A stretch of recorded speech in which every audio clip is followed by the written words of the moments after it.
আসসালামু আলাইকুম এভরিওয়ান, কেমন আছেন সবাই? কি অবস্থা সবার? আশা করছি সকলেই ভালো আছেন। আলহামদুলিল্লাহ আমি ভালো আছি। আজকের টাইমটা হচ্ছে রামসাগরে ট্রাভেল করার এবং আমরা রামসাগর সম্বন্ধে পুরো তথ্যগুলো এবং ইতিহাসগুলো আপনাদের সামনে তুলে ধরবো। তো চলেন শুরু করা যাক।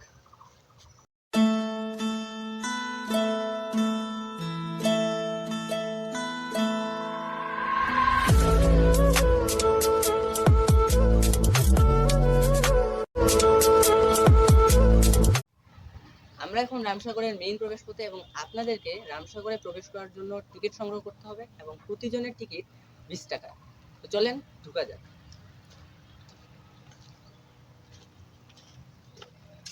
আপনাদেরকে রামসাগরে প্রবেশ করার পর এই রাস্তা দিয়ে সামনে এগোতে হবে, তাহলেই আপনারা রামসাগরের মেইন ফুটেজগুলো তুলে ধরতে পারবেন। তো চলেন আমরাও মেইন ফুটেজগুলো তুলে ধরি। আপনাদেরকে তো বলাই হয়নি রামসাগর আসলে কোথায় অবস্থিত। রামসাগর বাংলাদেশের উত্তর পশ্চিমাঞ্চলে দিনাজপুর জেলার তাজপুর গ্রামে অবস্থিত এবং এই রামসাগরকে জাতীয় উদ্যান বলে ঘোষণা করা হয় 2001 সালের 30শে এপ্রিল। আমরা রামসাগরে প্রবেশ করে একটি প্রাচীন নিদর্শন দেখতে পেলাম এবং এই নিদর্শনটি ধারণা করতে পারছি ঘর বা বাড়ি বা মন্দির জাতীয় কোনো কিছু। রামসাগর খনন করা হয়েছিল 1750 খ্রিস্টাব্দে, অর্থাৎ প্রায় পলাশী যুদ্ধের আগেই, এবং এটি খনন করা হয়েছিল একটি প্রাকৃতিক দুর্যোগের কারণে। প্রাকৃতিক দুর্যোগটি হলো খরা। এই খরার কারণে উক্ত এলাকার যে রাজ্য ছিল, ওই রাজ্যের প্রজারা মৃতপ্রায় হয়ে পড়ছিল এবং এই মৃত্যুর হাত থেকে সকলকে রক্ষা করতে পানির অভাব পূরণ করতে এই রামসাগরটি খনন করা হয়েছিল। এরপরে খরার অভাব পূরণ করতে রাজা প্রাণনাথ এই পুকুরটি খনন করেছিল এবং এই পুকুরটি খনন করতে লেগেছে 15 দিন সময়। আপনারা জানলে অবাক হবেন যে এই পুকুরটি প্রায় 1.5 লক্ষ শ্রমিক মিলে খনন করেছিল। তবে দুঃখের বিষয় হলো যে এই পুকুরে পানি উঠছিল না, পানি জমছিল না। এই দুশ্চিন্তায় রাজা স্বপ্নে দেখলেন তার ছেলেকে ওই পুকুরে বলি দিলে পুকুরে পানি উঠবে। কারণে রাজা প্রাণনাথ পুকুরের মাঝখানে একটি মন্দির প্রতিষ্ঠা করেছিলেন এবং পরদিন সকালে তার রাজপুত্র রামনাথকে নিয়ে এসেছিলেন বলি দেওয়ার জন্য এবং সাদা কাপড়ে ছিল রামনাথ।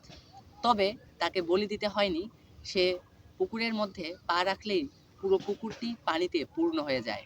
এটি আসলে মানুষজন বলে থাকে, তবে এটি উইকিপিডিয়ার তথ্য মতে আমরা এ সকল তথ্য আপনাদেরকে দিতে পারছি।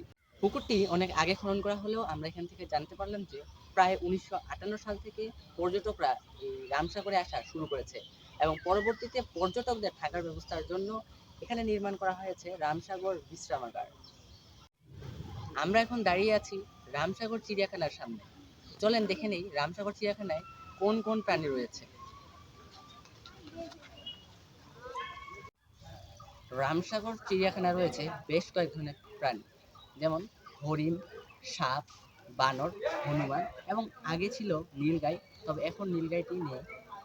আমরা এখন রয়েছি রামসাগর পুকুরের একদম মধ্যবর্তী অবস্থাতে এবং এই পুকুরের গভীরতা উইকিপিডিয়ার তথ্য মতে প্রায় 33 ফিট। রামসাগরের মোট দৈর্ঘ্য প্রায় 3399 ফিট এবং প্রস্থ 998 ফিট। রামসাগর উদ্যানটির মোট ভূমি 68.54 একর এবং জলভাগের মোট ভূমি 77.90 একর। আশা করছি ভিডিওটা আপনাদেরকে ভালো লাগলো। আমি অনেকগুলো ইতিহাস, অনেকগুলো তথ্য তুলে ধরার চেষ্টা করেছি। যদি ভুল ত্রুটি হয় ক্ষমা করে দিবেন এবং নেক্সটে কোন ভিডিও নিয়ে বা কোন স্থান নিয়ে আমি ব্লগটা করব সেটা আমাকে জানাবেন। আমি যাওয়ার চেষ্টা করব। তো আল্লাহ হাফেজ।